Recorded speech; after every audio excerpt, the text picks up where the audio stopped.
కృష్ణ ముకుంద మురారి. రచించిన వారు ఎస్ఏ నాయుడు గారు. అర్జున్ మరియు ముకుంద ఇంటి ముందు కార్ దిగారు. అర్జున్ మామూలుగానే ఇంట్లోకి వెళ్ళిపోయినా ముకుంద మాత్రం కాస్త తటపటాయిస్తూ లోపలికి వచ్చింది. పెద్దవాళ్ళంతా దాదాపు హాల్లోనే ఉండటంతో అర్జున్ వెనుక వచ్చిన ముకుందను చూసి ఆశ్చర్యపోయారు. తల్లి ముకుంద, నువ్వెంట్రా ఇక్కడ, ఎప్పుడొచ్చావు అని అడిగాడు మహేంద్రవర్మ అర్థం కాక. అది అంకుల్, నేను ఉదయమే వచ్చాను. ఆఫీస్కి వెళ్ళి మురారిని కలిశాక అట్నుంచి అటే హాస్పిటల్లో డాక్టర్గా జాయిన్ అవ్వడానికి వెళ్ళిపోయాను. అంటే ఎలాగో పెళ్ళైనాక పర్మనెంట్గా ఇక్కడే కదా జాబ్ చేయాలి, అందుకే ప్రాబ్లం లేకుండా ముందు నుంచే జాయిన్ అయిపోయాను అంది ముకుంద కంగారుగా. ఆ మాటలు విని అందరూ ఆనందించారు. మంచి పని చేశావమ్మా. మళ్ళీ అప్పటికప్పుడు అన్నీ చేయాలంటే కష్టం కావచ్చు. ఇప్పుడైతే ఏ టెన్షన్ లేకుండా హ్యాపీగా పెళ్లి ఏర్పాట్లు చేసుకోవచ్చు అంది వరలక్ష్మి నవ్వుతూ. సంతోషంగా పెద్దవాళ్లతో మాట్లాడుతున్న ముకుంద వైపు అర్జున్ బాధగా చూడడం జ్యోతి గమనించింది. కొడుకు ప్రేమ విషయం తెలుసు కాబట్టి జ్యోతి తల్లి మనసు కూడా కాస్త బాధపడింది. ఏం పర్వాలేదన్నట్టుగా కళ్ళతో తల్లికి సైగ చేసి అక్కడి నుంచి ఫ్రెష్ అవ్వడానికి వెళ్ళిపోయాడు అర్జున్. ముకుంద కాఫీ తీసుకురానా అని అడిగింది శ్రీవల్లి కిచెన్ నుంచి. అయ్యో ఇప్పుడేం వద్దక్క, ఉదయం టైం లేక సరిగ్గా మాట్లాడలేదు, అందుకే మురారి కోసం వచ్చాను అంటూ మొహమాటంగానే అసలు విషయం చెప్పింది ముకుంద. దాంతో అందరూ నవ్వుకున్నారు. వాడు పైన రూమ్లో ఉన్నాడు, వెళ్ళు తల్లి అని చెప్పింది లక్ష్మమ్మ చిరునవ్వుతో. ముకుంద ఇబ్బందిగా చూస్తూ మురారి దగ్గరికి వెళ్ళిపోయింది. బెడ్పై కూర్చొని ఏదో పరధ్యానంగా ఆలోచించుకుంటున్న మురారి రూంలోకి ముకుంద వచ్చిన విషయమే కాదు, ఆమె పిలిచిన పిలుపు కూడా పట్టించుకోలేదు. దాంతో మురారి అంటూ గట్టిగా తట్టి పిలిచింది ముకుంద. హా ముకుంద అంటూ కంగారుగా చూశాడు మురారి. ఏమైంది నీకు, పిలుస్తున్నా పలకకుండా అంత పరధ్యానంగా ఏం ఆలోచిస్తున్నావు అని అడిగింది ముకుంద మురారి పక్కన కూర్చొని. అబ్బే ఏం లేదు, జస్ట్ ఆఫీస్ గురించి ఆలోచిస్తున్నాను అంతే అన్నాడు మురారి తడబడుతూ. ఇంటికి వచ్చాక కూడా రెస్ట్ తీసుకోకుండా ఆఫీస్ వర్క్ గురించి ఆలోచించడం ఏంటి మురారి? ఎంత వర్క్ డెడికేషన్ ఉన్నా దాంతోపాటు ఫ్యామిలీకి కూడా మన టైం కేటాయించాలి. ఇంటి గడప దాటాక వెళ్తున్న పని గురించి ఆలోచించాలి. ఆఫీస్ గేట్ దాటాక పడిన శ్రమ మర్చిపోవాలి. అప్పుడే మనం అందరితో హ్యాపీగా ఉండగలం. ఇప్పుడు చేస్తే చేసావు గాని రేపు పెళ్ళయ్యాక కూడా ఇలాగే ఆలోచిస్తే నన్ను నెగ్లెక్ట్ చేశావంటే అస్సలు ఊరుకోను అంది ముకుంద చిరుకోపంగా. మురారి ఒక లేని చిరునవ్వు నవ్వి ఊరుకున్నాడు. ఇంత హడావుడిగా ఇప్పటికిప్పుడు ఎందుకు వచ్చేసావని అడిగిన వాళ్ళందరికీ అబద్ధమే చెప్పాను, మా అమ్మతో సహా. కానీ నీకు మాత్రం నిజమే చెప్తాను, ఎందుకంటే నాకు సంబంధించినంత వరకు మన మధ్య ఎలాంటి దాపరికాలు ఉండకూడదు అంది ముకుంద గట్టిగా మురారి చేయి చుట్టుకొని భుజంపై తల పెడుతూ. మన మధ్య ఎలాంటి దాపరికాలు ఉండకూడదు అని ముకుంద అనడంతో మురారి ఒక్కసారిగా షాక్ అయి చూశాడు. నిజానికి నేను కేవలం నీకోసమే వచ్చాను. నువ్వు నాకు ఫోన్ చేయడం మానేశావు, నేను చేసినా లిఫ్ట్ చేయట్లేదు. కోర్స్ నీ రీజన్స్ నీకుంటాయి, కానీ నాకు మాత్రం నిన్ను చూడకుండా నీ మాట వినకుండా ఉండడం చాలా కష్టంగా అనిపించింది, అందుకే వచ్చేశాను. ఇంకెప్పుడు నిన్ను వదిలేసి వెళ్ళను అంది ముకుంద మరింత గట్టిగా చుట్టుకుంటూ. ముకుంద మాటలు విన్నాక మురారి మనసులో ఏదో తెలియని కంగారు మొదలయ్యింది. ముకుంద కొంచెం హెడేక్గా ఉంది, కిందికి వెళ్ళి కాఫీ తీసుకొస్తావా అని అడిగాడు మురారి కంగారుగా. అయ్యో అవునా, 2 నిమిషాల్లో తీసుకొస్తా, ఇక్కడే కూర్చో అంటూ కిందకు పరిగెత్తింది ముకుంద. నన్ను క్షమించు ముకుంద, నా మనసు ఏం కోరుకుంటుందో తెలియక అనవసరంగా నేను కన్ఫ్యూజ్ అయి నీలో లేని ఆశలు రేకెత్తించాను. ఈరోజు నా ప్రేమను కృష్ణకు చెప్పడానికి ఎంత భయపడుతున్నానో, నీ మీద ప్రేమ లేదని నీతో చెప్పడానికి కూడా నాకు అంతే భయం వేస్తుంది. కొద్ది రోజుల్లోనే నువ్వు నా మీద ఇంత ఆశ పెంచుకున్నావని తెలిసాక నువ్వు చెప్పినంత ధైర్యంగా నేను నీతో నిజం చెప్పలేకపోతున్నాను అనుకున్నాడు మురారి బాధగా. సమయం ఉదయం 8 గంటలు. ఫోన్ రింగ్ అవుతున్న శబ్దం డిస్టర్బ్ చేయడంతో విసుగ్గా నిద్రలేచాడు మురారి. ఫోన్లో కృష్ణ పేరు చూడగానే అప్పటి వరకు ఊగిసలాడుతున్న నిద్రమత్తు మొత్తం ఎగిరిపోయింది మురారికి. ఉత్సాహంగా లిఫ్ట్ చేసి హలో చెప్పు అన్నాడు మురారి. ఏం చెప్పాలి, గంట నుంచి కాల్ చేస్తూనే ఉన్నాను, ఒక్కసారి కూడా లిఫ్ట్ చేయవేంటి అంది కృష్ణ కోపంగా అద్దం ముందు రెడీ అవుతూ. రాత్రి సరిగ్గా నిద్ర పట్టలేదే, అందుకే మెలకువ రాలేదు అన్నాడు మురారి బెడ్ దిగుతూ. ఏం లేదు, నాకు చిన్న పర్సనల్ పనుంది, ఆఫీస్కి రావడానికి లేట్ అవ్వచ్చు, అందుకే ఒక 1 అవర్ పర్మిషన్ కావాలి అని అడిగింది కృష్ణ సీరియస్గా.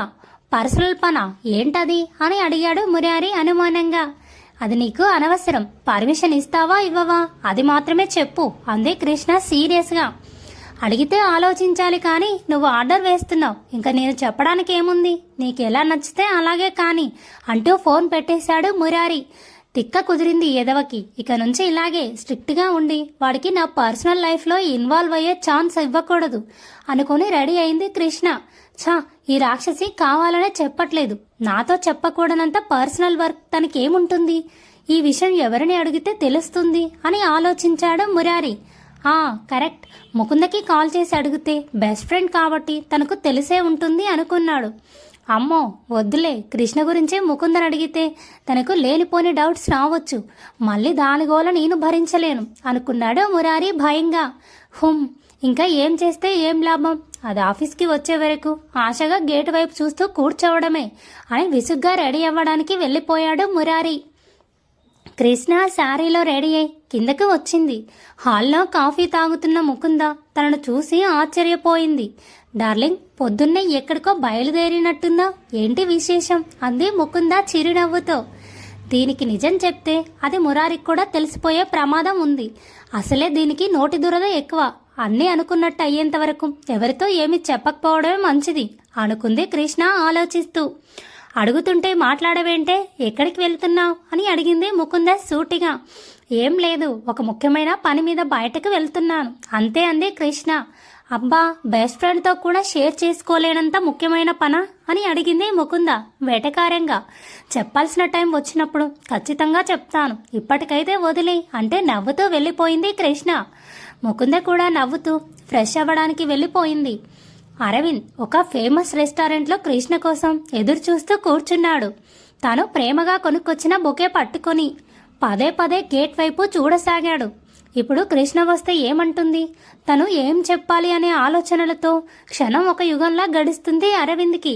తన నిరీక్షణ ఫలించి ఓ 10 నిమిషాల తరువాత పింక్ కలర్ శారీలో ఏంజెల్లా నడుస్తూ వచ్చింది కృష్ణ. ఆమెను చూడగానే అరవింద్ హార్ట్ బీట్ ఆటోమేటిక్గా పెరిగిపోయింది. తన డ్రెస్ సరిగా సర్దుకొని పక్కనే ఉన్న చిన్న అద్దంలో చూసి తన హెయిర్ కూడా సరి చేసుకున్నాడు. కృష్ణ నేరుగా అరవింద్ దగ్గరికి వచ్చి సూటిగా చూసింది. ఆమె అలా మాట్లాడకుండా సీరియస్గా చూస్తుంటే అరవింద్ కూడా కాస్త కంగారు పడి నిల్చున్నాడు. ఏంటండి ఇది అంటూ నిన్న తండ్రి తనకిచ్చిన ఫోటో చూపించింది. కృష్ణ, సారీ కృష్ణ, నిన్ను చూడగానే నాకు చాలా నచ్చావు, కానీ ఆ విషయం నీతో చెప్పడానికి నాకు ధైర్యం చాలలేదు, అందుకే ఏదైతే అదయిందని డైరెక్ట్గా మీ నాన్న దగ్గరికి వెళ్ళి పెళ్లి సంబంధం మాట్లాడేశాను అన్నాడు అరవింద్ తలదించుకొని. యాక్చువల్గా మీ పద్ధతి కరెక్ట్ కాదు. ఒక అమ్మాయి మనసులో ఏముందో తెలుసుకోకుండా ఇలా నేరుగా ఇంటికి వెళ్ళి పెళ్లి సంబంధం అడగటం చాలా తప్పు. అయినా సరే నేను మీకోసం ఇక్కడి వరకు వచ్చానంటే దానికి గల ఒకే ఒక కారణం మీ నిజాయితీ. అది నచ్చడం వల్లే మీతో మాట్లాడదామని వచ్చాను అంటూ సీరియస్గా కూర్చుంది కృష్ణ. అరవింద్ కూడా కంగారుగా కూర్చున్నాడు. నిజం చెప్పాలంటే నాకు మీ మీద ఎలాంటి ఇంట్రెస్ట్ లేదు. నా మనసులో మరో వ్యక్తి ఉన్నాడు. కాకపోతే ఇప్పుడు ఆ వ్యక్తిని పెళ్లి చేసుకునే అవకాశం నాకు లేదు. అందువల్ల నేను సంతోషంగా లేకపోయినా కనీసం మా నాన్ననైనా సంతోషపరుద్దామన్న ఆలోచనతో ఈ పెళ్లికి ఒప్పుకుంటున్నాను అంది కృష్ణ సూటిగా చూస్తూ. కృష్ణ నోటి వెంట పెళ్లికి ఒప్పుకుంటున్నాను అన్న మాట వినగానే అరవింద్ మనసులో అప్పటి వరకు ఉన్న టెన్షన్ పోయి కొత్త ఉత్సాహం పుట్టుకొచ్చింది. అంటే నువ్వు పెళ్లికి ఒప్పుకున్నట్టేగా? ఓ మై గాడ్, నేను ఇంకా నమ్మలేకపోతున్నాను. Thank you Krishna, thank you very much అంటూ ఉత్సాహంగా షేక్ హ్యాండ్ ఇచ్చాడు అరవింద్. హలో బాస్, అప్పుడే అంతా ఆనందపడిపోకు, ముందు నాకు కొన్ని కండిషన్స్ ఉన్నాయి, అవన్నీ ఓకే అయితేనే పెళ్ళి, లేకపోతే లేదు అంది కృష్ణ చెయ్యి వెనక్కి తీసుకొని. ఈ ఆనందంలో నువ్వేమడిగినా కళ్ళు మూసుకొని ఓకే చేసేస్తాను, అడుగు అన్నాడు అరవింద్ ఆనందంగా. ఈ ప్రపంచంలో మా నాన్నకు నేను తప్ప ఎవరూ లేరు. నేను పెళ్లి చేసుకొని వెళ్ళిపోతే ఆయన ఒంటరివాడైపోతాడు. సో ఇప్పటి వరకు నేను సంపాదించిన డబ్బుతో ఏదో ఒక చిన్న బిజినెస్ పెట్టించి ఆయనకంటూ ఒక భరోసా ఇచ్చాక మాత్రమే మన పెళ్లి జరగాలి అంది కృష్ణ. కృష్ణకి ఫాదర్ సెంటిమెంట్ ఎక్కువ అన్నమాట. ఈ మాత్రం హింటిస్తే చాలు అల్లుకుపోతాను. ఇప్పుడు చూడు ఎలా ఇంప్రెస్ చేసేస్తాను అనుకున్నాడు అరవింద్ నవ్వుతూ. ఏంటి సార్, మీకు నా ఫస్ట్ కండిషన్ ఓకేనా అని అడిగింది కృష్ణ సీరియస్గా. అరే ఏంటి కృష్ణ, నువ్వు చెట్టంత అల్లుడిని నేనుండగా మావయ్య గారు ఈ వయసులో కష్టపడాల్సిన అవసరం ఏముంది? ఆయన్ను మనతో పాటు మన ఇంటికి తీసుకుపోదాం, అందరం కలిసి సంతోషంగా ఉందాం అన్నాడు అరవింద్ ఉత్సాహంగా. అరవింద్ మాటలకు కృష్ణకు నోటి మాట రాలేదు. అతని గురించి తండ్రి ఎందుకు అంత గొప్పగా చెప్పాడో అప్పుడు అర్థమైంది. దేవుడా, ఇతను మరీ ఇంత మంచోడేంటి అనుకుంది ఆశ్చర్యంగా. ఏంటి కృష్ణ ఆలోచిస్తున్నా? మనతో ఉండడానికి మీ నాన్నగారు ఒప్పుకుంటారో లేదో అనా? డోంట్ వర్రీ, ఆయన నేను ఒప్పిస్తానులే అన్నాడు అరవింద్. అప్పటికే కృష్ణ మొహంలో మారిన భావాలు గమనిస్తూ, మంచితనానికి కూడా ఒక హద్దు ఉంటుందండి. ఇప్పటికే మీరు నా కోసం మీ స్థాయిని చాలా తగ్గించుకున్నారు. ఇప్పుడు మా నాన్న భారం కూడా మీ మీదే వేసేసి ఇబ్బంది పెట్టడం నాకు ఇష్టం లేదు అంది కృష్ణ కంగారుగా. పిచ్చి కృష్ణ, ఇందులో ఇబ్బంది ఏముంది? కొడుకులు లేని మామకి అల్లుడే పెద్ద కొడుకు కదా.